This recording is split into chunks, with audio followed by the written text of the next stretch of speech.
আজকে আসো কালকে নাই, যা মন চায় করো তাই।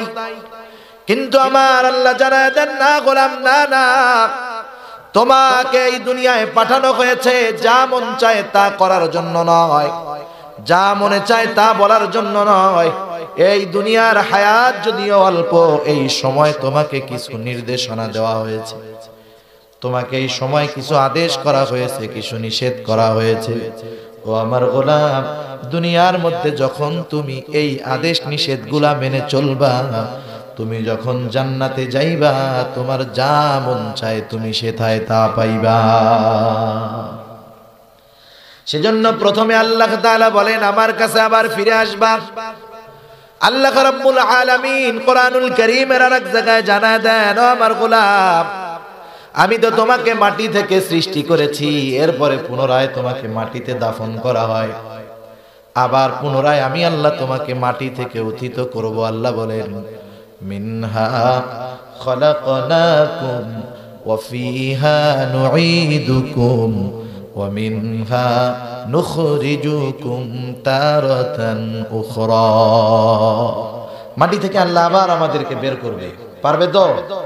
পারবে? এই বিশ্বাস যাদের অন্তরের মধ্যে আছে যে আমাকে আমার গোটা জীবনের আমলের হিসাব দিতে হবে আল্লাহর সামনে, আমাকে মৃত্যুর সুধা পান করতে হবে, আখিরাতের পথিক আমাকে হতে হবে। যেমন কোন মানুষ যখন চিন্তা করে আমি সিলেট থেকে চট্টগ্রামে যাব, সফর হলো 10 দিনের, বলেন তো কোন মানুষ কি এক শার্ট এক প্যান্টে এই সফরে যাবে নাকি? কমপক্ষে 5-7 দিন আগে থেকে সে প্রস্তুতি গ্রহণ করবে। সিলেটের থেকে আমি যাব সেই সুদূর কক্সবাজার, 15-20 দিন থাকবো, আমার 5-7টা ড্রেসের প্রয়োজন, কমপক্ষে টাকা পয়সার প্রয়োজন, আবার যাওয়ার জন্য এমন ব্যবস্থাপনা দরকার যাতে আরামে যাওয়া যায়। আমি আস্তে আস্তে আমার সফরের সকল সামানাগুলো সংগ্রহ করব। 10 দিনের সফর, 15 দিনের সফর, কত চিন্তা। কিন্তু পরকালের সফর কি 1-2 দিনের সফর নাকি? অনন্তকালের সফর। দুনিয়ার সফরে যাওয়ার জন্য পোশাকের প্রয়োজন, দুনিয়ার সফরে আসানের জন্য টাকার প্রয়োজন, ভালো গাড়ির প্রয়োজন, বিলাসবহুল বাসের প্রয়োজন। আমি আমার অবস্থার আলোকে পরিবহন নির্বাচন করে যত আরামে যাওয়া যায় সেই সফরে যাওয়ার চেষ্টা করি। কিন্তু পরকালের সফর তো 1-2 দিনের সফর নয়, পরকালের সফর তো অনন্তকালের সফর। সেই অনন্তকালের সফরের জন্য আমি কি সম্পদ গ্রহণ করলাম, কি প্রস্তুতি গ্রহণ করলাম, কোন জিনিসগুলো আমি যদি নিতে পারি, কোন জিনিসগুলো আমি যদি গ্রহণ করতে পারি, আমার পরকালের সফর আমার জন্য সহজ হবে। সফরের প্রথম ঘাটি কবরটা আমার জান্নাতের বাগান হবে। কোন কাজগুলা করলে পরকালের ময়দানে হিসাবটা সহজ হয়ে যাবে, কোন কাজগুলা করলে পুলসিরাত পাড়ি দেওয়া সহজ হয়ে যাবে, কোন কাজগুলা করলে মিজানের সামনে আমলের পাল্লাটা ভারী হবে, কোন কাজগুলা করলে হাউজে কাউসারের পানি পান করা সহজ হবে, কোন কাজগুলা করলে রাসূলের সুপারিশ পাওয়া যাবে, এইগুলা দুনিয়ায় থাকা অবস্থাতেই আমাকে অর্জন করতে হবে। মরার পরে অর্জন করার কোনো সুযোগ কিন্তু থাকবে না। এই জন্য এক হাদিসের মধ্যে বলা হয়, দুনিয়া হলো আখিরাতের ক্ষেত। এক ব্যক্তি যখন জমিনের মধ্যে আবাদ করে, আবাদ সুন্দর মতো সে তার জমিনটাকে প্রথম চাষ দেয়, আগাছা পরিষ্কার করে সুন্দর মতো এবার চাষ দিল, এরপরে পানি দিয়া কাদা দিয়া সুন্দর মতো মাড়ায়া উত্তম ধানের চারা যখন রোপণ করে, মাঝে মধ্যে সারের প্রয়োজন হলে সার দেয়। ওই ধানের ক্ষেতের মধ্যে যদি কোনো আগাছা হয়, মেহনত করে পরিষ্কার করে। এই মেহনত করতে করতে একটা সময় ধান চারাগুলা বড় হয়ে যায়, শীষ আসে, এবার ধান হয়। 3-4 মাস পরে লোকটা জমিনের মধ্যে যখন আসে, সুন্দর মতো ধানগুলা কেটে বাড়িতে নেয়, দেখে যে তার বাম্পার ফলন, ফসলগুলা খুব সুন্দর হয়েছে, ঠিক কিনা? যদি লোকটা এটা চিন্তা করত, লোকটা যদি এইটা চিন্তা করত যে আমি প্রথমবার ধানের চারা রোপণ করে আসলাম, আর ওর কাছে যাব না, এমনি বড় হবে, ধান হবে, 3 মাস পরে গিয়া ধান কেটে আনবো, বলেন তো অবস্থা কি হতো? 3 মাস পরে ও যখন জমিনের মধ্যে যেত, ওর ধানের চারা খুঁজে পেত না, গোটা জমিনের মধ্যে আগাছা হয়ে যেত, ধানের খবরই থাকতো না। এজন্য এই লোকটা যখন 2-3 মাস মেহনত করছে, ধান সুন্দর হয়েছে, 1 বছর তার ভাতের টেনশন দূর হয়ে গেছে, ঠিক কিনা বলেন? সেই জন্য যেই চাষি সুন্দর মতো চাষাবাদ যত্নের সাথে করে, আবাদ সুন্দরভাবে করে, তার ফসল সুন্দর হয়, বাকি বছরের গোটা বছরের চিন্তা তার দূর হয়। কিছু ফসল বিক্রয় করে অন্যান্য হাজত প্রয়োজনীয়তা পূরণ করে, আর কিছু ফসল সে নিজের খাওয়ার জন্য রাখে। অনুরূপভাবে দুনিয়াটা হলো আখিরাতের চাষাবাদের জায়গা। যেই লোকটা দুনিয়ার মধ্যে যেমন আমলের চাষ করবে, যেমন ঈমানের চাষ করবে, আখিরাতের দিন তার ফলাফল তেমনই সে পেয়ে যাবে। কি চাষাবাদ করছে আল্লাহ তাআলা সব জানায় দিবে, ঠিক কিনা বলেন? আল্লাহ তাআলা প্রত্যেকের কাছে তার দুনিয়ার আমলের, দুনিয়ার চাষাবাদের বিস্তারিত ডিটেইলস আল্লাহ দিয়ে দিবে। প্রত্যেকের কাছে প্রত্যেকের দুনিয়ার আমলের আমলনামা পৌঁছায়া যাবে। আল্লাহ তাআলা প্রত্যেকের কাছে তার আমলনামা পৌঁছায়া দিবে। শুধু তাই নয়, প্রতিটা মানুষ আমলনামা যেই ভাষায় লেখা হোক না কেন, প্রতিটা মানুষ সেই আমলনামা পড়ার যোগ্যতাও পেয়ে যাবে। এই যোগ্যতাটা দিয়ে দিবে কে? কত সুন্দর আধুনিক প্রযুক্তি আমাদেরকে বিষয়টা বোঝার জন্য সহজ করে দিল। কয়েকদিন আগে একটা সফটওয়্যার দেখলাম, সেখানের মধ্যে লেখা, সফটওয়্যার একটা ক্যামেরার সফটওয়্যার, ক্যামেরার মাধ্যমে ভয়েস চেঞ্জ হয়ে যাবে, ল্যাঙ্গুয়েজ চেঞ্জ হয়ে যাবে। আপনি একটা বাংলা ভাষায় লেখা এটার ছবি তুলবেন, আপনি এটাকে কনভার্ট করতে চান চায়না ভাষায়, আপনি দেবেন বেঙ্গলি টু চাইনিজ। ছবি তোলার সাথে সাথে ছবিটাকে স্ক্যান করে মুহূর্তের ভিতরে চায়না ভাষায় ওই লেখাটা স্ক্রিনের মধ্যে চলে আসবে। আপনি যদি চান চাইনিজ ভাষাটা বোঝার জন্য কি লেখা আছে চাইনিজ ভাষায়, চাইনিজ ভাষার ছবিটা তুলবেন, স্ক্যানিং করার পরে এর ভিতরে চায়না লেখাটা স্ক্রিনের মধ্যে বাংলা ভাষায় চলে আসবে। এই যে প্রযুক্তি এত উৎকর্ষতা পেল, কার দয়ায়? আওয়াজ দিয়ে বলেন। এই বুদ্ধি দিয়েছে কে? যেই আল্লাহ মানুষকে এমন বুদ্ধি দিল, সেই আল্লাহ যদি চায় আমার বান্দা আমলনামা যেই ভাষায় লেখা হোক ও পড়তে পারবে, আল্লাহ তাআলা সেটা করতে পারবে। তো আল্লাহ তাআলা আমলনামা প্রত্যেকের কাছে পৌঁছায়া দিয়া বলবে, ইকরা কিতাবাকা কাফা বিনাফসিকাল ইয়াউমা আলাইকা হাসিবা। আল্লাহ তাআলা বলবে, পড়ো তোমার আমলনামা, পড়ো তোমার আমলনামা, তোমার হিসাব নেওয়ার জন্য তুমি আজকে নিজেই যথেষ্ট। কারণ আমলনামার মধ্যে লেখা থাকবে কোন দিন, কোন সময়, কোন জায়গায়, কোন পদ্ধতিতে কি আমলটা করছো, সেটা নেক আমল নাকি বদ আমল। অপর প্রান্তে লেখা থাকবে করছো নেক আমল, সওয়াব এতগুলা। আবার লেখা থাকবে করছো এই সময়, এই দিন, এই গোনার কাজ, গোনা এতগুলা। মানুষ বাজার করে আনার পরে লেখে না, কলা 50 টাকা, আলু 60 টাকা, পেঁয়াজ 80 টাকা, এবার নিচে যোগ দেয় যে সর্বমোট 350 টাকার বাজার হয়েছে, ঠিক না? ওই রকম হিসাব থাকবে। যেমন প্রতিষ্ঠানের হিসাব হয়, 2টা খাত থাকে মূলত হিসাবের, একটা হলো আয় আর একটা হলো ব্যয়। যখন আয়ের খাতে লেখে যাকাত থেকে এত টাকা, সাধারণ দান এত টাকা, ধান কালেকশন এত টাকা, এবার নিচে যোগ দেয় 1,55,000। আর এক পাশে লেখে ব্যয়, লেখে যে মাদ্রাসার ওস্তাদদের বেতন এত টাকা, কারেন্ট বিল এত টাকা, ছাত্রদের খোরাকি বাবদ এত টাকা। ব্যয় হলো 2,50,000, আয় 1,50,000, ব্যয় হলো 2,50,000। ঘাটতি কত? 1 লাখ। কত ঘাটতি? 1 লক্ষ টাকা ঘাটতি। হিসাবের পরে বোঝা যায় যে মাদ্রাসার আয়ে বা প্রতিষ্ঠানের আয়ে উদ্ধৃত কিছু আছে নাকি প্রতিষ্ঠান ঋণ আছে। অনুরূপভাবে আমলনামার মধ্যেও এরকম থাকবে, এত নেকির কাজ করছো, এতগুলা নেকি পাইছো, নেক আমলের কারণে এত নেকি, বদ আমলের কারণে এত গোনা। হিসাবগুলা থাকবে।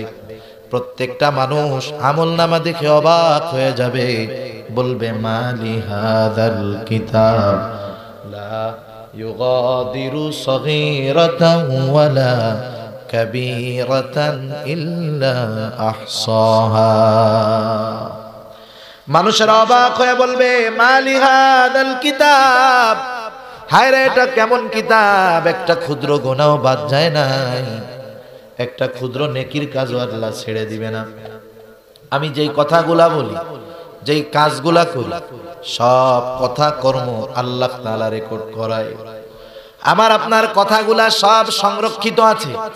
দুনিয়ার মধ্যে যত কথা আমি বলেছি, আমাদের অতীতের মানুষেরা বলেছে, ভবিষ্যতের মানুষেরা বলবে, সব কথাগুলা বাতাসের মধ্যে আছে না নাই?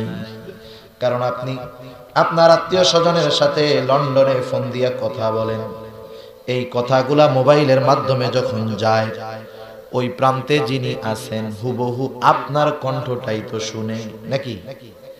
ফোন রিসিভ করার সাথে সাথে আপনার কণ্ঠ পরিচিত, সে সাথে সাথে বলে অমুক নাকি, কি খবর, ভালো আছোনি, ঠিক না?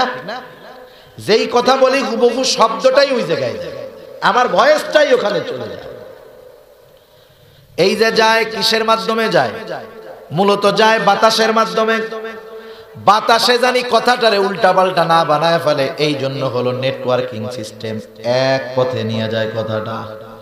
কতজন হয়তো এখানে লাইভ দিতেছে, লাইভ আমি বসে আছি এইখানে কথা বলতেছি, হয়তো সুদূর আমেরিকা থেকে আমাকে হুবহু দেখতেছে, আমার কথা শুনতেছে। এটা কিন্তু তারের মাধ্যমে না যাচ্ছে, নেটওয়ার্ক আর বাতাসের মাধ্যমে, ঠিক কিনা বলেন? এই কথাগুলা সব বাতাসের মধ্যে আছে, শুধুমাত্র সংরক্ষণ আছে তা নয়। আল্লাহ তাআলা বলেন, ও আমার গোলাম, তোমার প্রতিটা শব্দ, প্রতিটা কথা রেকর্ড করা আছে, বাতাসের মধ্যেও আছে। আল্লাহ তাআলা যদি এবার বাতাসকে আদেশ করে, ও বাতাস, আব্দুল করিম জন্মের পর থেকে নিয়ে মৃত্যু পর্যন্ত কোন কোন কথাগুলা বলছে, সব কথাগুলা এক জায়গায় নিয়ে আসো, আল্লাহ পারবে তো? কত সুন্দর সিস্টেম। গুগলের মধ্যে পৃথিবীর সব কিছু আছে, আপনি শুধু সার্চ দিবেন কি দেখতে চান, সাথে সাথে গুগল সব কিছুর মধ্য থেকে কয়েক সেকেন্ডের মধ্যে আপনার সামনে ওই জিনিসগুলা নিয়ে আসবে, ঠিক না? এই বুদ্ধিগুলা কে দিল? জোরে বলেন। যেই আল্লাহ এমন বুদ্ধি দিলেন, সেই আল্লাহ যদি চায় আমার কথাগুলা বাতাসের মধ্য থেকে আলাদা করতে পারবেন তো? সেজন্য আল্লাহ বলেন সব কথাগুলা সংরক্ষিত হচ্ছে। আল্লাহ বলেন মা ইয়ালফিযু মিন কাওলিন ইল্লা লাদাইহি রাকীবুন আতীদ। সব কথাগুলো আল্লাহ তাআলা রেকর্ড করতেছেন। শুধু তাই নয়, প্রতিটা মানুষের কাছে দুইজন ফেরেশতা আল্লাহ রেখে দিয়েছে। একজনের নাম হলো কিরামান, আর একজনের নাম হলো কাতিবিন। আল্লাহ তাআলা পবিত্র কোরআনুল কারীমের মধ্যে বলেন কিরামান কাতিবিনা ইয়ালামুনা আমা তাফআলুন। কিরামান কাতিবিন সবার কাছে আছে নাকি? কিরামান কাতিবিনের ডিউটি কি 8 ঘন্টা নাকি 12 ঘন্টা? হ্যাঁ, কথা বুঝেন নাই? কিরামান কাতিবিনের ডিউটি কয় ঘন্টা? 12 ঘন্টা, 8 ঘন্টা। কোন পর্যন্ত থাকবে? মরার আগ পর্যন্ত থাকবে। দিনে থাকবে, রাত্রে বেলা থাকবে না, এরকম নাকি? রাত্রে থাকে তো। যখন যুবক মোবাইলের মধ্যে একা একা সুন্দর মতো ল্যাপের তলে বসে এরকম দেখে, কিরামান কাতিবিন তখন এগুলা দেখে না। দেখে, সত্যই দেখে। যুবক যখন একা একা নিরালায় গার্লফ্রেন্ডের সাথে কথা বলে, কিরামান কাতিবিন মনে হয় শুনে না? শুনে। হায় হায়। তাইলে যদি এই বিশ্বাস থাকে আমার কথা সংরক্ষণ করা হইতেছে, কিরামান কাতিবিন আমি যা করতেছি, বলতেছে, দেখতেছে, শুনতেছে, আল্লাহ তাআলা সেই কথাই বলেন কিরামান কাতিবিন ইয়ালামুনা মা তাফআলুন। আমরা কি করি সব কিরামান কাতিবিন জানে। শুধু কিরামান কাতিবিন জানে না, আল্লাহ জানে না, আল্লাহ তাআলাও জানে। সেজন্য ফাঁকি দেওয়ার উপায় নাই আমাদের।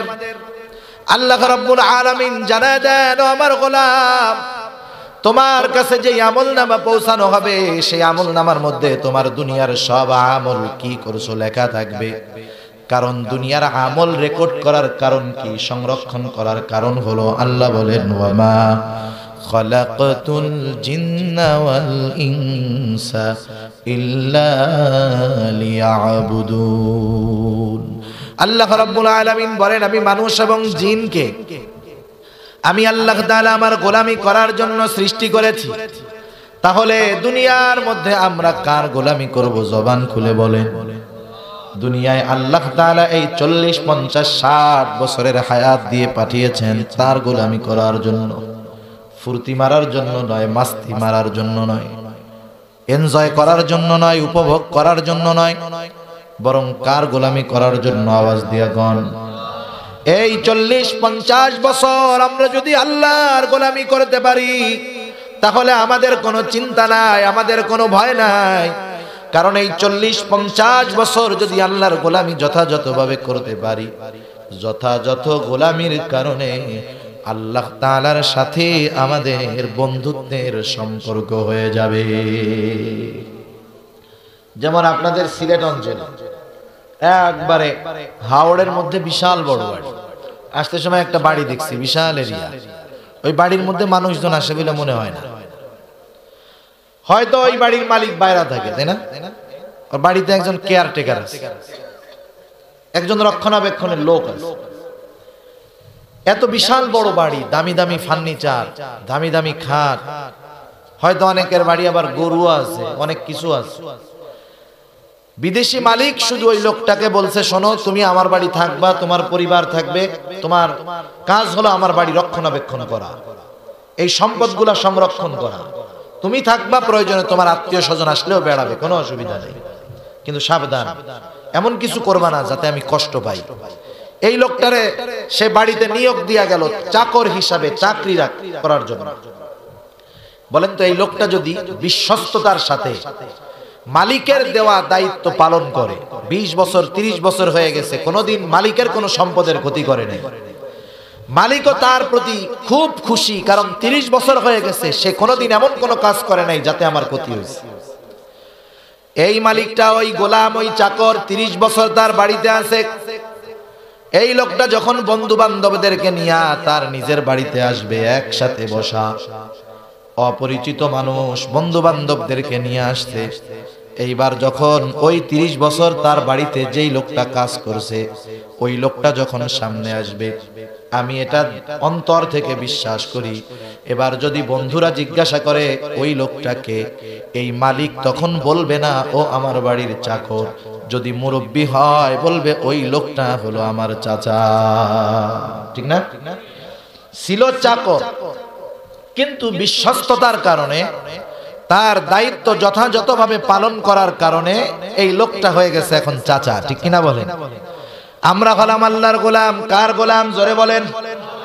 কিন্তু আমরা যদি এই গোলামি যথাযথভাবে করতে পারি, তথা আল্লাহ তাআলার আদেশ নিষেধগুলা যথাযথভাবে মান্য করতে পারি, আল্লাহ তাআলা বলেন, ও আমার গোলাম, তুমি আর গোলাম থাকবা না, তুমি তখন গোলাম থেকে আমার বন্ধু হয়ে যাবা।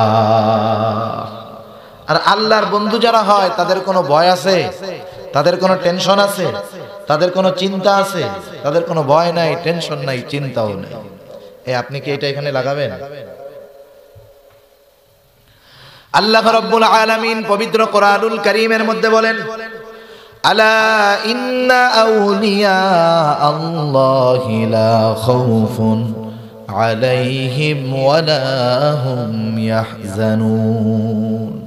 আল্লাহ রাব্বুল আলামিন বলেন, হে দুনিয়ার মানুষ জেনে রাখো, আলা ইন্না আউলিয়া আল্লাহ, যে যারা আল্লাহর ওলি তথা আল্লাহর বন্ধু।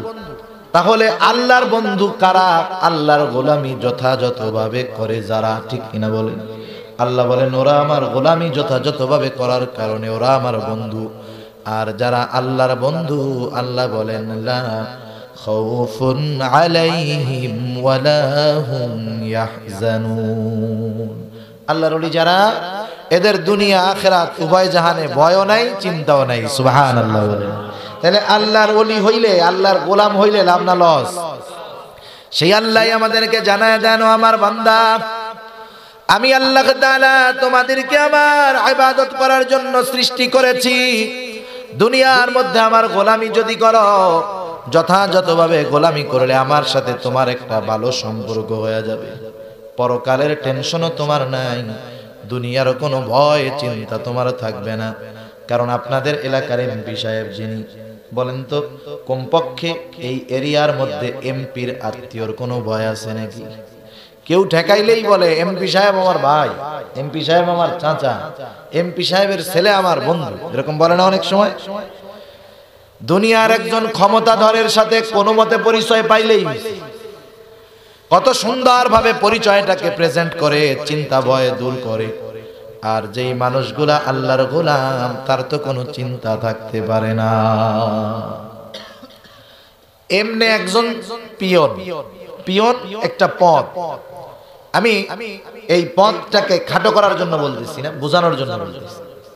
পিয়ন হলো সরকারি গেজেটে মনে হয় 4 ক্লাস কর্মচারী, 4র্থ শ্রেণীর কর্মচারী।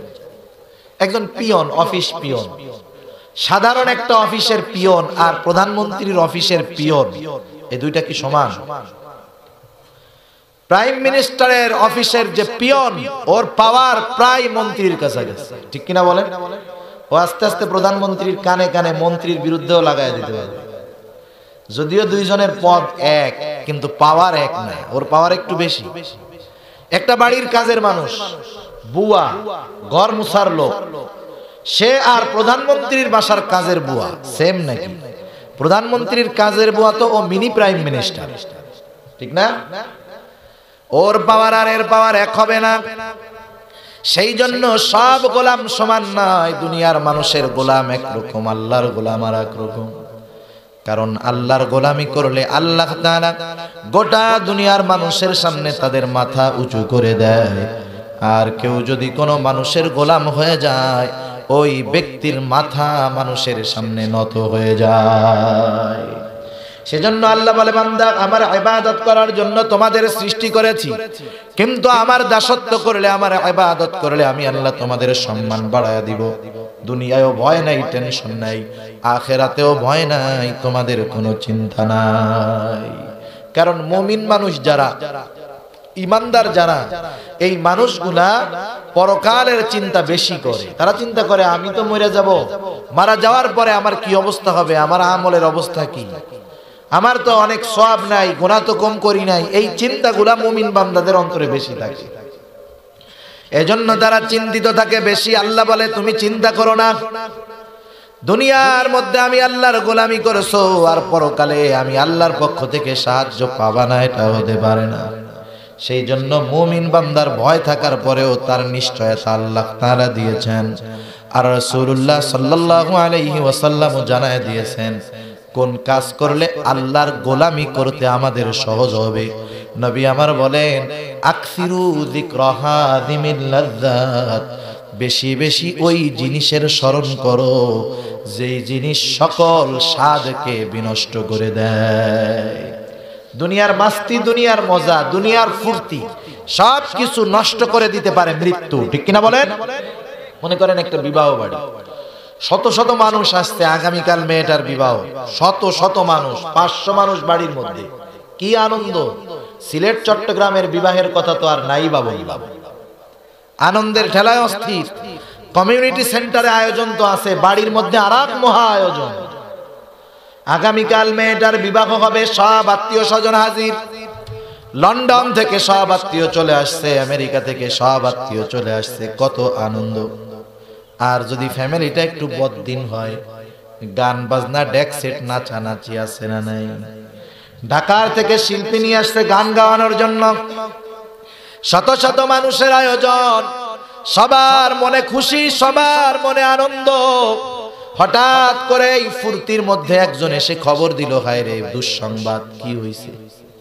এবার ওই লোকটা বলতেছে তোমরা আনন্দ করতেছো, আর যার বিবাহ গত আগামীকাল সে তো স্ট্রোক করে মরে যাওয়ার মতো অবস্থা। বলেন তো ওই বাড়ির মধ্যে যদি 1000 লোকও থাকে, একটা মানুষেরও কি তখন আনন্দ থাকবে নাকি? মর লোকে আনন্দ নষ্ট হইল কার? দেখুন, আরেকজনের মৃত্যু আমার আনন্দকে নষ্ট করে দেয়। যেই মাইক দিয়া একটু আগে গান চলতেছিল, আরেকজন বলবে তুই যা কোরআন শরীফ পড়া শুরু কর, ঠিক না? একটু আগে ছিল গান, এখন কি বলবে যে কোরআন শরীফ পড়া শুরু কর। মুহূর্তের ভিতরে পুরা সিন চেঞ্জ। একটা মৃত্যুর খবর গোটা পরিবেশকে উল্টায়া দিল। সেই মৃত্যু প্রত্যেকের হবে কি হবে না? যুবকের মনে হয় হবে না, শিশু মনে হয় মরে না। মৃত্যু প্রত্যেকের কাছেই আসবে। কোন সময় আসবে, কোন ক্ষণে আসবে কেউ জানে না, কিন্তু মৃত্যু যে আসবে এটা সুনিশ্চিত। সময়টা, স্থানটা নির্ধারণ করে রাখছে কে? আল্লাহ তাআলা। কারণ সময় আর স্থান যদি মানুষরা আল্লাহ জানায় দিত, তাহলে যেই জায়গায় ওর মরার কথাও জিন্দেগিতেও যাওয়ার চেষ্টা করছে না, কইতেছে না না না ও জায়গায় তো যাওয়াই যাবে। আবার যেই সময় মরার টাইম, মনে করেন ওর মৃত্যুর টাইম হলো জানুয়ারির 16 তারিখ বিকাল 4টার সময়, ও 3:30টার সময় ওযু টযু কইরা তাওবাতিল্লাহ কইরা ও পুরা সুবি সাহেব হয়ে যায়। আল্লাহ সেই সিস্টেম রাখেন নাই। আবার এমন সিস্টেমও রাখেন নাই যে বৃদ্ধ আগে মরবে, যুবক পরে মরবে, বালক মরবেই না, এরকম সিস্টেমও আল্লাহ রাখেন না। একবারে নাবালকও মরে, পেটের মধ্যেও মরে, হওয়ার পরেও মরে, 1 বছর বয়সেও মরে, 10 বছরেও মরে। দাদা আগে মরে, ছেলে পরে মরে, সন্তান আগে মরে, বাবা পরে মরে, আছে না নাই? কিন্তু প্রতিটা মানুষের মৃত্যুর সময় নির্ধারণ করা আছে, এটা আল্লাহ জানেন। দুনিয়ার কেউ এই সময়টা জানে না। আল্লাহ তাআলা বলেন সেই সময়টা যখন আসবে, মানুষ সুস্থ হোক আর অসুস্থ হোক, বৃদ্ধ হোক আর যুবক হোক, বালক হোক আর কিশোর হোক, এটা দেখার সময় নাই। মৃত্যু আসার সাথে সাথেই তাকে মরতেই হবে। সুস্থ মানুষ, যুবক, ফিগার টিগার সব ভালো, মুহূর্তের ভিতরে বুকে ব্যথা উঠছে, 3 মিনিটের মধ্যে লাশ হয় কি হয় না? সেজন্য আল্লাহ তাআলা বলেন ফাইযা জাআ আজালুহুম লা ইস্তাখিরুনা সাআতাও ওয়া লা ইস্তাকদিমুন। প্রত্যেকটা মানুষের জন্য নির্ধারিত সময় আছে, যেই সময় সে মরবে। যখন সেই সময়টা তার কাছে চলে আসবে, মৃত্যুর নির্ধারিত সময় আসার পর, সুস্থ হোক আর অসুস্থ হোক, বৃদ্ধ হোক আর যুবক হোক, 1 মুহূর্ত পরেও সে দুনিয়ায় থাকতে পারবে না, 1 মুহূর্ত আগেও সে দুনিয়া থেকে যাবে না। নির্ধারিত সময় মালাকুল মউত তাকে নিয়েই যাবে। শুধু তাই নয়, মৃত্যু থেকে বাঁচার জন্য যত প্রকার চেষ্টাই সে করুক না কেন, যত জায়গায় পালাক না কেন, পালাতে পারবে না, মৃত্যুই তার কাছে পৌঁছায়া যাবে।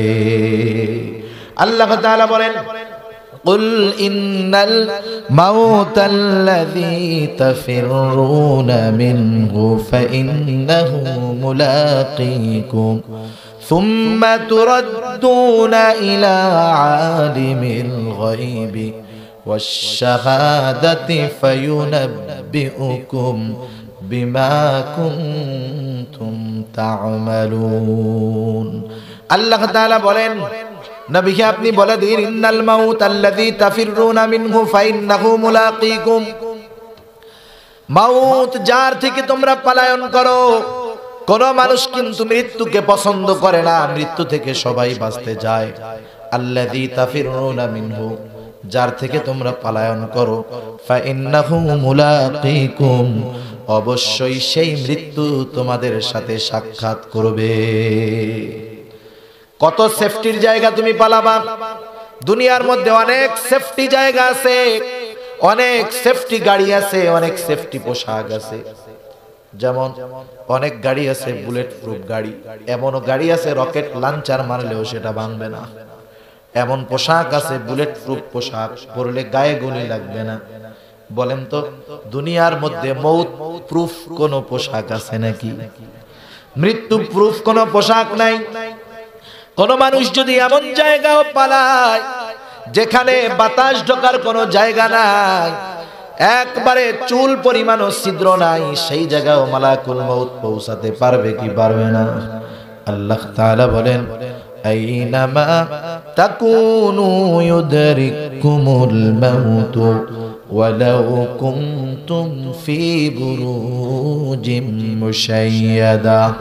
তুমি যদি সুদৃঢ় দুর্গের ভিতরেও পলায়ন করো, যেই জায়গায় তুমি পালাও না কেন, মৃত্যু তোমার কাছে যাবে, পৌঁছায়া যাবে। ইউদরিকুমুল মাউত, মাউত তোমার কাছে পালাবে। কোথায় তুমি পালাইবা? ওয়ালাউ কুনতুম ফি বুরুজিম মুশাইয়াদা, তুমি যদি সুদৃঢ় মজবুত দুর্গের ভিতরেও পলায়ন করো, মৃত্যু সেইখানে গিয়া উপস্থিত হয়ে যাবে। সবার থেকে পালানো যাইতে পারে, মৃত্যুর থেকে পালানো যাবে? পালানো যাবে না। সেই মৃত্যু আমাদের প্রত্যেকের হবে, কিন্তু মৃত্যু হবে সবার, কিন্তু সবার সেম কোয়ালিটির মরণ হবে না। কেউ তো মরবে ঈমানবিহীন, কেউ তো মরবে ঈমানের সাথে। কারো মৃত্যু হবে শাহাদাতের মৃত্যু, কারো মৃত্যু হবে কুফুরের উপর, কারো মৃত্যু হবে কষ্টের উপর, কারো মৃত্যু হবে আসানের সাথে। প্রত্যেকটা মানুষকে সেই জন্য নবী আমার এই মৃত্যুর কথা বেশি বেশি স্মরণ করার কথা বলেন। কারণ অধিক মৃত্যুর স্মরণ মানুষকে গুনার কাছ থেকে বাঁচায়, অধিক মৃত্যুর স্মরণ মানুষকে আল্লাহর দিকে ধাবিত করে। এজন্য দেখেন না, যেটা বেনামাজি জীবনে জুমার নামাজও পড়ে না, ওর বাপ যদি মারা যায়, বাপ মারা যাওয়ার পরে কিছুদিন দেখবেন ওই লোকটাও 5 ওয়াক্ত নামাজ পড়ে, ঠিক না? কারণ বাবার মৃত্যু তার লাইফকে চেঞ্জ করে দেয়। এক সময় দুনিয়ার সাথে মিশে আবার যেই সেই, কিন্তু ওই বাবার মৃত্যুর সময় তার অন্তরের যেই অবস্থা, যেই স্মরণ, এটা যদি সে সর্বদা করত, সে আর নামাজ ছাড়তো না, ঠিক কিনা বলেন? এজন্য মৃত্যু প্রত্যেকের কাছে আসবে। মুমিন ব্যক্তির মৃত্যু আর বেঈমান বদ্দিনের মৃত্যু কিন্তু সেম কোয়ালিটির হবে না। দুইজনের মৃত্যুর মধ্যে তফাৎ আছে। কারণ যেই মানুষগুলা নেককার বেশি হয়, মৃত্যুর চিন্তা তারা বেশি করে। যেই মানুষগুলা দুনিয়ার মাস্তির মধ্যে ডুবে থাকে, ওরা কিন্তু মৃত্যুর কথা ভুলে থাকে, ঠিক কিনা বলেন? এজন্য দেখবেন আমাদের সমাজে যেই মুরব্বীরা আছে, নামাজ কালাম ঠিক মতো পড়ে, এদেরকে যখন জিজ্ঞাসা করা হয়, মুরব্বী আপনার বয়স হয়ে গেছে 70 বছর, দাড়িগুলা পেকে গেছে, চুলগুলা পেকে গেছে, দাঁত পড়ে গেছে, চামড়াগুলা ঘুচিয়ে গেছে, দৃষ্টিশক্তি কমে গেছে, এখন আপনার আর কি চাওয়া, কি আশা? অধিকাংশ দিনদার মানুষের জবাব হলো, এখন আর দুনিয়ার কোনো কিছু চাওয়ার নাই, এখন আল্লাহ তাআলার কাছে একটা জিনিস চাই, যেন আল্লাহ রাব্বুল আলামিন ঈমানের সাথে আমার মৃত্যুটা দেয়, ঠিক না? আর যেই বেটা দুনিয়াদার, ও যতই বৃদ্ধ হোক না কেন, ওই বৃদ্ধ মানুষটাও চিন্তা করে দুনিয়ার মধ্যে আর কিছুদিন থেকে আর কিছু সম্পদ যদি উপার্জন করা যাইতো ভালো হইতো, ঠিক না? দেখেন এ দুইজনেই বৃদ্ধ, কিন্তু দিনদারের চিন্তা একরকম, দুনিয়াদারের চিন্তা আর এক রকম। আল্লাহ তাআলার গোলাম ওই দিনদার বৃদ্ধ, আল্লাহ তাআলা ওই দিনদারের ব্যাপারে সুসংবাদ জানায় দেন। আল্লাহ তাআলা বলেন, ও আমার গোলাম, সারাটা জীবন আমার গোলামি করলা, মৃত্যুর চিন্তা করো, তোমার কোনো টেনশন নাই, চিন্তা নাই। কারণ প্রতিটা মানুষের মৃত্যুর সময় শয়তান তার সর্বোচ্চ শক্তি দিয়া তাকে বেঈমান বানানোর চেষ্টা করে। কারণ শয়তানের মিশন হলো মানব জাতিকে পাপের দিকে ঠেলে জাহান্নামের বাসিন্দা বানায় দেওয়া, এটা হলো শয়তানের মিশন। এই জন্য শয়তান চায় মানুষগুলাকে মৃত্যুর সময় বেঈমান বানায়া দুনিয়া থেকে বিদায় করার এই অপচেষ্টা শয়তান করে। এই চিন্তাটাই মুমিনরা করে না জানি, মৃত্যুর সময় শয়তানের ধোঁকায় পড়ে ঈমানটা হারায় বসি, এই ভয় মুমিনের মধ্যে কাজ করে। আর আল্লাহ তাআলা সেই মুমিনদেরকে জানায় দেন, আল্লাহ বলেন, ইন্নাল্লাযীনা ক্বালু রাব্বুনাল্লাহ সুম্মা ইসতাকামু তাতানাজ্জালু আলাইহিমুল মালাইকা আল্লা তাখাফু ওয়া লা তাহজানু ওয়া আবশিরু বিল জান্নাতিল্লাতী কুনতুম তুআদুন। আল্লাহ রাব্বুল আলামিন বলেন, নিশ্চয়ই যারা বলে আমাদের রব হলো আল্লাহ, আমাদের রব কে? আরো জোরে বলেন না, রব কে? আরো জোরে বলেন, আমাদের রব কে? আল্লাহ তাআলা বলেন, যারা বলে আমাদের রব হলো আল্লাহ, শুধু আল্লাহকে রব বলে মুখ দিয়া এমনটা নয়, আল্লাহকে রব বলার পরে রবের সব আদেশ নিষেধগুলা মান্য করে, রব যেটা করতে বলেছে সেটা করে, রব যেটা বারণ করেছে, নিষেধ করেছে, সেটা থেকে বিরত থাকে। তথা আল্লাহকে রব বলার পরে প্রতিটা মানুষের উপরে কিছু আদেশ নিষেধ আছে না নাই? মনে করেন আপনি একটা প্রতিষ্ঠানে ভর্তি হইলেন, একটা প্রতিষ্ঠানে ভর্তি হওয়ার পরে প্রতিষ্ঠানের কিছু পার্সোনাল ল আছে, প্রাতিষ্ঠানিক কিছু আইন আছে। আপনি ভর্তি হওয়ার সাথে সাথে প্রতিষ্ঠানের ওই আইনগুলা মানতে বাধ্য, ঠিক কিনা? যদি না মানেন, প্রতিষ্ঠান থেকে রুলস থাকবে যে আমাদের প্রতিষ্ঠানের আইনগুলা যদি কেউ অমান্য করে তাহলে তাকে এখান থেকে বহিষ্কার করার অধিকার প্রতিষ্ঠান রাখে, কর্তৃপক্ষ রাখে। আর যদি সে প্রতিষ্ঠানের সব আইন কানুন মেনে চলে তাহলে তাকে পুরস্কৃত করা হবে। অনুরূপভাবে আমরা যখন বলি আল্লাহ আমার রব, এই কথা যখন মুখে বলি, অন্তরে স্বীকার করি, তখন কিছু কর্ম চলে আসে, ঠিক কিনা বলেন? কর্মগুলা হলো রবের আদেশ নিষেধ মান্য করা। আল্লাহ তাআলা বলেন, যেই মানুষগুলা আমি আল্লাহকে রব বলে স্বীকার করবার পর ইস্তেকামতের উপরে থাকে, দৃঢ়তার উপরে থাকে, জীবনে যত বাধা আসুক না কেন, কষ্ট আসুক না কেন, আমি রবের আদেশ নিষেধ থেকে কখনো সে বিচ্যুত হয় না। রবের আদেশ মানতে গিয়া কষ্ট হলেও মানে, রবের নিষেধ মানতে গিয়া কষ্ট হলেও সেই নিষেধ থেকে বিরত থাকে। এইভাবে এই মানুষগুলা যখন মরণাপন্ন অবস্থায় চলে যায়, কারণ এই মানুষগুলা তো চিন্তা করে ঈমান নিয়ে মরতে পারবো কিনা। আল্লাহ তাআলা বলেন, ও আমার গোলাম, সারাটা জীবন আমাকে রব মানলি, সারাটা জীবন আমার গোলামি করলি, মরার সময় শয়তান ধোঁকা দিয়া তোকে বেঈমান বানায় দিবে। তুই এই চিন্তা করিস না, তোর জন্য আমি আল্লাহ আসমান হতে সেনাবাহিনী পাঠায়া দিব। আল্লাহ রাব্বুল আলামিন বলেন, তাতানাজ্জালু আলাইহিমুল মালায়েকা, আল্লাহ তাআলা ওই লোকের কাছে আসমান হতে ফেরেশতার বাহিনী পাঠায়া দেয়। শয়তানের বাহিনীও হাজির হয়, আল্লাহ তাআলার বাহিনীও চলে আসে। ওই ফেরেশতারা এসে মুমূর্ষ ব্যক্তির কাছে বলতে থাকে, আল্লাহ তাখাফু ওয়ালা তাহজানু। তারা এসে বলে, আল্লাহর বান্দা, তুমি ভয়ও পেও না, চিন্তাও করো না। তোমার দুনিয়ায়ও ভয় নাই, আখিরাতেও ভয় নাই। দুনিয়ায় চিন্তা নাই, আখিরাতেও চিন্তা নাই। তুমি তো আল্লাহর গোলাম, তুমি তো আল্লাহর বন্ধু। শয়তান ধোঁকা দিয়া তোমাকে বেঈমান বানাতে তো পারবেই না। বরং শুনে নাও, আল্লাহর পক্ষ থেকে তোমার জন্য কি সুসংবাদ। আল্লাহ বলেন, ওয়া আবশিরু বিল জান্নাহ। ওই মুমূর্ষ ব্যক্তির কাছে আল্লাহ তাআলার পক্ষ থেকে ফেরেশতারা জান্নাতের সুসংবাদ পৌঁছায়া দেয়। যার মৃত্যু নিশ্চিত, সে যদি ঈমানদার হয়, তার কাছে জান্নাতের সুসংবাদ আল্লাহ পাঠায়া দেয়। সুবহানাল্লাহ। জান্নাতের সুসংবাদ, সুসংবাদ মানুষ, সংবাদ মানুষ অনেক মাধ্যমে পায়। অনেক মাধ্যমে পাওয়া যায় না? যেমন মনে করেন আপনি এই জায়গায় বসে আছেন, রাস্তার অপর প্রান্তে আপনি দেখলেন হঠাৎ করে অনেক কালো ধোঁয়া উঠছে। এই কালো ধোঁয়া আপনাকে কিসের সংবাদ দিবে? যে নিচে আগুন জ্বলছে, ঠিক না? এই সংবাদ পাবে না। আবার মনে করেন আপনি এক বন্ধুর বাসায় বেড়াতে গেছেন, আপনার খুব পছন্দের খাবার হলো বিরিয়ানি। বিরিয়ানি চিনেন তো? বিরিয়ানি, বিরিয়ানি রান্না করলে একটা স্মেল আসে, গন্ধ আসে না? খুব মজার গ্রান। আপনি বন্ধুর বাসায় যায় যখন বসছেন, বন্ধুর মা আপনার পছন্দের খাবার বিরিয়ানি রান্না করতেছে। বন্ধু আপনারে বলেও নাই, আপনি দেখেনও নাই, কিন্তু ঘ্রাণটা যখন আসছে, আপনি কিসের সংবাদ পাইলেন? বিরিয়ানির সংবাদ। তার মানে দেখার মাধ্যমেও সুসংবাদ পাওয়া যায়, ঘ্রাণের মাধ্যমেও সুসংবাদ পাওয়া যায়, অনুভূতির মাধ্যমেও সংবাদ পাওয়া যায়। যেমন একটা মানুষ অন্ধ, চোখে দেখে না, আপনি যখন ঠান্ডা কিছু তার গায়ের সাথে লাগাবেন, সে ঠান্ডা অনুভব করবে। গরম কিছু লাগাইলে গরম অনুভব করবে। সে পঞ্চ ইন্দ্রিয়র মাধ্যমেও সে সংবাদ পেতে পারে, সেটা সুসংবাদ হোক আর খারাপ সংবাদ হোক। ভালো মতো হাত বুলায় দিলে বুঝবে কি আমার আদর করতেছে। লাঠি দিয়ে যদি জব্বর আকারে মারে, কি বুঝবে? সাইজ করতেছে। সেজন্য অনুভূতির দ্বারাও মানুষ সংবাদ, সুসংবাদ অথবা দুঃসংবাদ পায়।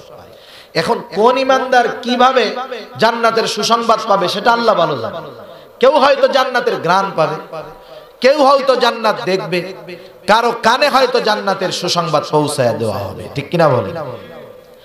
এখন জান্নাতের সুসংবাদ যখন কেউ পাবে, জান্নাতের নেয়ামতের খবর যখন সে শুনবে, তার মৃত্যুর যন্ত্রণা হবে ঠিক, কিন্তু সে সেটা অনুভব করতে পারবে না।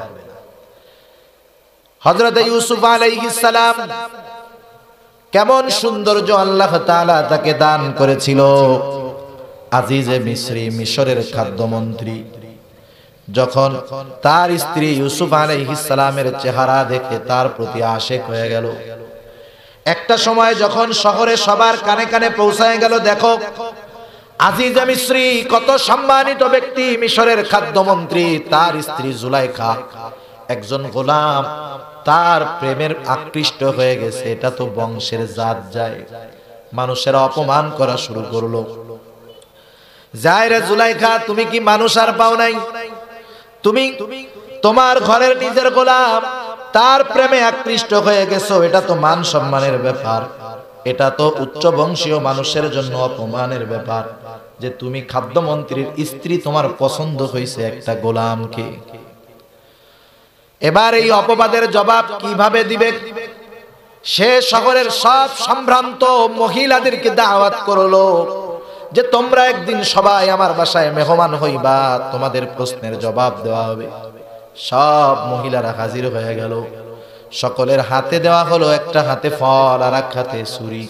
তাদেরকে বলা হলো যখন তোমাদেরকে আদেশ করা হবে তখন তোমরা এক হাতের ছুরি দিয়া অপর হাতের ফল কাটবা। সবাই এক হাতে ছুরি এক হাতে ফল নিয়ে তৈয়ার। এইবার আজিজে মিসরির স্ত্রী জুলাইখা হযরতে ইউসুফ আলাইহিস সালাম তাকে নিয়ে যখন তাদের সামনে গেল, সবাইকে আদেশ করলো ছুরি কাটো, ছুরি দিয়া ফল কাটো, ছুরি দিয়া ফল কাটা শুরু করলো। অপর দিক দিয়া ইউসুফ আলাইহিস সালামকে তাদের সামনে নিয়ে গেল। জুলাইখা বলতেছে সবাই দেখো এই তো ইউসুফ। এইবার ওই মজলিসের সব মহিলারা ইউসুফ আলাইহিস সালামের দিকে তাকায় আছে, এমন নজর দিছে তাকায় আছে। এইবার নজর দিয়া দেখতে দেখতে এতটা আকৃষ্ট হয়ে গেছে ইউসুফ আলাইহিস সালামের ব্যাপারে তারা বলতেছে হাদা ইন্নী মালাকুন কারীম মা হাদা বাশারা ইন হাদা ইল্লা মালাকুন কারীম। ও জুলাইখা, তুমি আমাদেরকে কি দেখাও? মা হাদা বাশারা, এটা তো কোনো মানুষ হতে পারে না, এটা তো একটা ফেরেশতা। ইউসুফ আলাইহিস সালামকে সরায় ফেলা হলো। এই পরে জুলাইখা বলতেছে ওই তোমাদেরকে কাটতে দিয়েছিলাম ফল, কি কাটছো? সবাই দেখে ইউসুফ আলাইহিস সালামের চেহারায় মুগ্ধ হয়ে তারা ফল কাটা বহুদূর, তারা নিজেদের হাত কেটে রক্তাক্ত বানায় ফেলছে। ইউসুফ আলাইহিস সালামের চেহারা দেখা মাথা ঠিক নাই, হাত কাটতেছে কিন্তু টের পায় না। স্বাভাবিক সময় কেউ যদি নিজের হাত কাটে ব্যথা লাগবে না? কিন্তু এই ব্যথার চাইতে ইউসুফ আলাইহিস সালামের চেহারার মাধুর্যতা ছিল বেশি। এই জন্য হাত কাটার সময় তারা টের পায় নাই, বুঝতে পারে নাই। ব্যথা হইছে ঠিক, কিন্তু ওই চেহারার মাধুর্যতা এত সুন্দর তারা বুঝতেই পারে নাই কখন হাত কেটে ফেললো। বলেন তো ইউসুফ আলাইহিস সালামের চেহারা বেশি সুন্দর নাকি জান্নাতের নিয়ামত বেশি সুন্দর? ওই জান্নাতের সংবাদ, ওই জান্নাতের খবর আর ওই জান্নাতের দর্শন যখন কোন মানুষের কাছে পৌঁছাবে, বলেন তো মৃত্যুর যন্ত্রণা হলেও টের পাবে নাকি? টের পাবে। আল্লাহ তাআলা বলেন ও আমার গোলাম, তোমাদের চিন্তা নাই, জান্নাতের সুসংবাদ ফেরেশতারা এসে জানায় দিবে। আল্লাহ বলেন ওয়া আবশিরু বিল জান্নাহ আল্লাতী কুনতুম তুআদুন। আল্লাহ তাআলা তোমাদেরকে সেই জান্নাতের সুসংবাদ জানায় দিতে বলছে। কোন জান্নাত? যেই জান্নাতের ব্যাপারে তোমাদের সাথে আল্লাহ তাআলা ওয়াদা করেছেন। কারণ আল্লাহ তাআলা বলেছেন ইন্নাল্লাযীনা আমানু ওয়া আমিলুস সালিহাতি কানাত লাহুম জান্নাতুল ফিরদাউসি নুজুলা। আল্লাহ তাআলা বলেন নিশ্চয়ই যারা ঈমান আনে নেক আমল করে তাদের জন্য হলো জান্নাতুল ফিরদাউস। এই ওয়াদা কার? জবান তুলে বলেন। আল্লাহ তাআলা এরপরে বলেন আল্লাযীনা আমানু ওয়া আমিলুস সালিহাত লাহুম জান্নাতুন তাজরি মিন তাহতিহাল আনহার। আল্লাহ তাআলা বলেন যারা ঈমান আনে নেক আমল করে তাদের জন্য এমন জান্নাত, যেই জান্নাতের পাদদেশ দিয়ে আছে প্রবাহিত নহর। এটা কার ওয়াদা? আওয়াজ দিয়ে বলেন। আল্লাহ তাআলার সেই কথাই স্মরণ করায় দিবে তোমাদেরকে তো সেই জান্নাতের সুসংবাদ দেওয়া হলো আল্লাতী কুনতুম তুআদুন, যেই জান্নাতের প্রতিশ্রুতি আল্লাহ তাআলা তোমাদেরকে দিয়েছে। তোমরা ভয় পেও না, চিন্তা করো না। নাহনু আউলিয়াউকুম ফিল হায়াতিদ দুনিয়া ওয়া ফিল আখিরাহ, দুনিয়ায় আমরা তোমাদের বন্ধু, আখিরাতেও তোমাদের বন্ধু হিসাবেই থাকব। আর জান্নাতের মধ্যে কি আছে? ওয়ালাকুম ফিহা মা তাশতাহি আনফুসুকুম ওয়ালাকুম ফিহা মা তাদউন। জান্নাতের মধ্যে কি আছে? সহজ কথা, মন যা চায় তাই আছে। সুবহানাল্লাহ। জান্নাতের মধ্যে সব আছে। দুনিয়ায় যা মন চায় জান্নাতে তাও আছে, আছে না? দুনিয়া হলো মন চাওয়ার জায়গা, পূরণ হওয়ার জায়গা। দুনিয়াতে অনেক কিছু আসবে, চাহিদা আসবে, পূরণ হবে না। জান্নাত হলো চাহিদা পূরণ হওয়ার জায়গা, ঠিক কিনা বলেন? দুনিয়ায় কেউ বুড়া হইতে চায় নাকি? কোন মানুষ চায় যে আমি বুড়া হব? দুনিয়ায় কেউ চায় না যে বুড়া হবে। সেজন্য কত সময় সেলুনে গিয়া দেখবেন বুড়া মানুষ 60 বছর বয়স, সেলুনের নাপিতের কাছে গিয়া বলে, ওই কালা কলপটা এমন ভাবে মারবি যেন 35 বছরের যুবকের মতো মনে হয়, ঠিক না? বুড়া মানুষ যুবক হইতে চায়, কেউ বুড়া হইতে চায় না। দুনিয়ার মধ্যে সবাই চায় সুন্দরী বিবি থাকবে, তার সুন্দর স্ত্রী থাকবে, কিন্তু দুনিয়ার মধ্যে হয় না। অনেক সময় মন চায় সুন্দর, কিন্তু ভাগ্যক্রম হয়ে গেছে কালা, ঠিক না?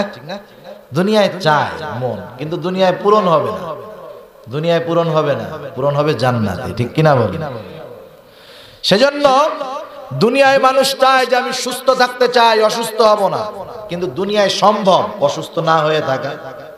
একটু খাবারে উল্টাপাল্টা হইলে পেটের মধ্যে মারাবে, একটু গোসল ঠান্ডায় উল্টাপাল্টা হইলে নাক দিয়া একবারে রস ধরা শুরু হয়ে যায়। কত রকমের ঝামেলা। অসুস্থ হইতেই হয়। প্রতিটা সুস্থ মানুষই প্রত্যেকটা অবস্থায় কোনো না কোনো ভাবে অসুস্থ থাকে। কেউ বলতে পারবে না যে আমি পরিপূর্ণ সুস্থ। দুনিয়ায় চায় সবাই সুস্থ থাকতে, মন চায়, কিন্তু দুনিয়ায় সম্ভব? আল্লাহ বলে জান্নাতে সম্ভব। কারণ কি? ওয়ালাকুম ফিহা মা তাশতাহি আনফুসুকুম, জান্নাতের মধ্যে তোমার মন যা চায় সব আছে। সুবহানাল্লাহ। সেজন্য এই মৃত্যুর মাধ্যমে আমাদেরকে আখিরাতের পথের পথিক বানায় দেওয়া হবে। একথাই আল্লাহ তাআলা বলেন, ওয়াত্তাকু ইয়াওমান তুরজাউনা ফীহি ইলাল্লাহ, তোমরা সেই দিনকে ভয় করো যেদিন তোমাদেরকে আল্লাহর দিকে ফিরিয়ে নেওয়া হবে। আল্লাহর দিকে ফিরে যাওয়ার মাধ্যম দুনিয়া থেকে যেটা, সেটার নাম হলো মৃত্যু, ঠিক কিনা বলেন? সেই মৃত্যুকে তোমরা ভয় করো। পরকালে আল্লাহর দিকে ফিরতে হবে, এই বিষয়টাকে তোমরা ভয় করো। এরপরে আল্লাহ বলেন, কেন তোমাদেরকে আল্লাহর দিকে ফিরায় নেওয়া হবে? সুম্মা তুওয়াফা কুল্লু নাফসিম মা কাসাবাত, এরপরে প্রতিটা মানুষকে তার দুনিয়ার কর্মফল অনুযায়ী পরিপূর্ণ প্রতিদান প্রদান করা হবে। আল্লাহ রাব্বুল আলামিন পবিত্র কোরআনুল কারীমের আরেক জায়গায় বলেন, কুল্লু নাফসিন যায়িকাতুল মাউত, প্রতিটি প্রাণকে মৃত্যুর স্বাদ আস্বাদন করতেই হবে। কেন এই মৃত্যু? আল্লাহ বলেন, ওয়া ইন্নামা তুওয়াফাউনা উজুরাকুম ইয়াওমাল কিয়ামাহ, কারণ কিয়ামতের দিন তাকে পরিপূর্ণ প্রতিদান প্রদান করা হবে দুনিয়ার আমল অনুসারে। কেউ যদি বদ আমল করে কিয়ামতের দিন তাকে জান্নাতি করা হবে না, কিয়ামতের দিন ওই বদ আমলের প্রতিদান তাকে দেওয়া হবে। কেউ যদি নেক আমল করে নেক আমলের প্রতিদান দেওয়া হবে। আল্লাহ বলেন, ওয়া ইন্নামা তুওয়াফাউনা উজুরাকুম ইয়াওমাল কিয়ামাহ, আল্লাহ তাআলা বলেন পরিপূর্ণ আকারেই দেওয়া হবে।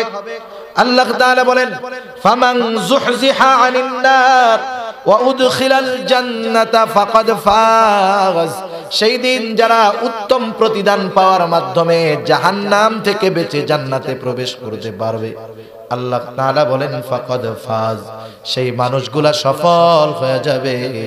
আর যেই মানুষগুলা দুনিয়ায় বদআমল করার কারণে জান্নাতে যেতে পারবে না, জাহান্নামে যাবে, তারা ব্যর্থ হয়ে যাবে।